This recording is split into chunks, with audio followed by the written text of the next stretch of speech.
Israel Gaza युद्ध में Israel की राह बहुत आसान नहीं है। देखने में भले ही ऐसा लग रहा हो कि इजराइल ये युद्ध फिलिस्तीन या हमास के लड़ाकों से लड़ रहा है, लेकिन इजराइल के कई दुश्मन हैं।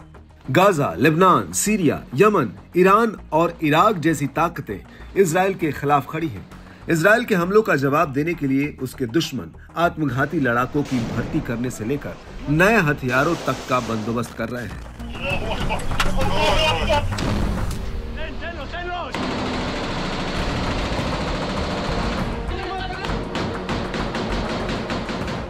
अब हमास के अल कसम ब्रिगेड ने इजरायली सेना पर हमला करने के लिए अपने हथियारों में एक नया रॉकेट RPO-A शामिल किया है।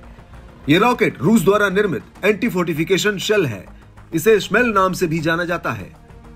अल कसम ब्रिगेड की माने तो इसका इस्तेमाल पहली बार जबालिया में गाजा ओल्ड स्ट्रीट पर एक घर में तैनात इजरायली सेना की एक खास यूनिट पर हमला करने के लिए किया गया था।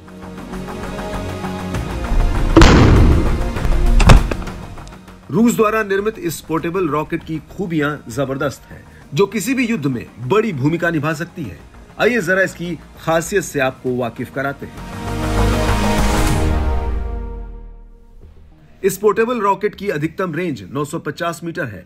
इसकी डायरेक्ट फायर क्षमता 300 मीटर है। यह रॉकेट लॉन्चर युद्ध के मैदान में पैदल सेना के लिए बहुत उपयोगी है। वजन में हल्का होने के चलते पैदल सेना इसे अपने साथ लेकर चल सकती है। इसे कंधे पर रखकर ही अपने टारगेट पर हमला किया जा सकता है। ये दुश्मनों के हल्के बख्तरबंद वाहनों को नष्ट करने में सक्षम है। आपको बता दें कि इजराइल अक्टूबर से अब तक गाजा में लड़ रहा है और उसने गाजा पर कई हवाई हमले किए हैं। हालांकि इस जमीनी लड़ाई में इजराइल कमजोर दिख रहा है, क्योंकि उसे जमीन पर अभी तक कोई बड़ी सफलता नहीं मिली है। न तो हमास का कोई बड़ा नेता इजराइल के हाथ आया है और न ही अभी तक वो गाजा पट्टी पर कब्जा कर सका है। हमास के लड़ाके इजरायली सैनिकों को कड़ी टक्कर दे रहे हैं। इस रॉकेट लॉन्चर के जरिए इस टैंक को उड़ाने का ये वीडियो बताता है कि किस तरह से ये लड़ाके इजरायली सेना के लिए मुसीबत बने हुए हैं। इधर इस्लामिक रिवॉल्यूशनरी गार्ड कॉर्प्स यानी IRGC के एक कमांडर की मौत के बाद ईरान भी इजराइल पर भड़क उठा है। इजराइल को ठिकाने लगाने के लिए ईरान के IRGC की कुद्स फोर्स अफगानी आत्मघाती हमलावरों की भर्ती कर रही है। लगभग 3 महीने से जारी इस युद्ध से जहां गाजा को जान माल का भारी नुकसान हुआ है, वहीं इजराइल के भी काफी सैनिक मारे गए हैं। हालांकि अभी भी इजराइल और गाजा की तरफ से युद्ध रोकने की कोई पहल नहीं दिख रही है। इजराइल ने तो हाल ही में यह तक कह दिया कि वो गाजा में हमास के खिलाफ लड़ाई और तेज करेगा।